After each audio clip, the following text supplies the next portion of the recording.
asi kızı, gözleri gül hırsızı. Diyarbakır'ın asi kızı, gözleri isyan çağrısı. Hevi baharımın gülü, hevi dağlarımın karı, hevi ömrümün baharı, hevi sevdanın durağı.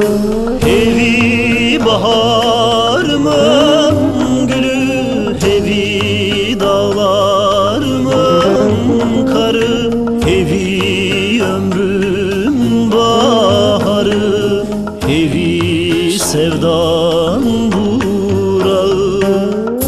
Dağlarının ve dağlarımın ardındayım yar. Aşarsam bu dağları görürsün beni. Korkarım, korkarım yar. Yüreğim dağları seçer, gelemem seninle yar. Zozanlarım vardır, kırmızı gelincikli, sarı nergisli, yeşil çimenli. Ak koyun kara koyun meleşir, titrek ve narin. Şivanlar kaval çalar, aşkla hüzünle. Menvezinin vatanıdır yar, sevda kokar, öz sevda yar. Mezopotamya topraklarında güneşin batışı bir başkadır yar.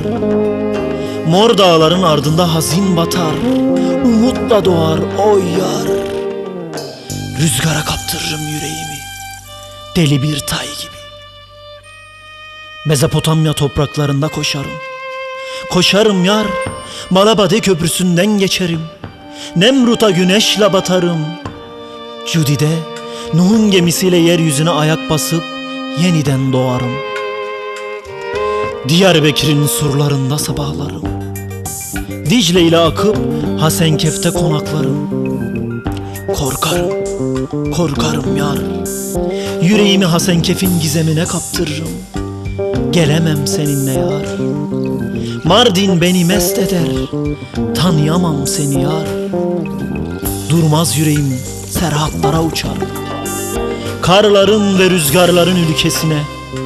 Van'da, Van kalesinde, Doğu Beyazıt'ta Ahmedi Hani'nin türbesinde kendimden geçerim. Unuturum seni yar. Yangınların kavurduğu şehirde, Urfa'da Halil İbrahim camisinde ateş ve odunlardan su ve balıklara dönüşürüm. Tarihin arasında kaybolurum, seni de kaybederim yar. Eşsiz vatan şafak başka, akşam başka, ceylan gözlü güzeller vardır. Korkarım, korkarım yar. Yüreğimi gözlerine kaptırırım, gelemem seninle yar. Gökyüzünün maviliğinde kaybolurum, göremem seni yar. Mezopotamya topraklarıdır, asillerin ve asilerin mekanıdır. Zin'in güzelliği efsanedir, Cizre Botan'ın güzeli Dicle'nin sularında sanki. Yiğitler vardır yar, yardan geçip cenge girerler. Destandır yar, destandır bu yiğitler. Mezopotamya topraklarında, Ahmet'te, Botan'da kim yarattı bu uygarlığı yar, bu muhteşem mekanı? Ona teslim ettim yüreğimi ve sevdalarımı. O beni götürür sevdaya. Sen üzülme yar. Memzine, gül bülbüle, asiler haklarına, analar oğul ve kızlarına kavuşur yar. Kavuşur yar. Kavuşur yar.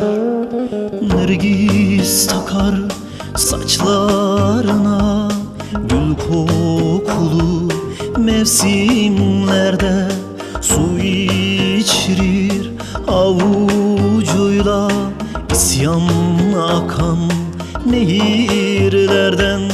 Hevi baharımın gülü, hevi dağlarımın karı, hevi ömrümün baharı, hevi sevda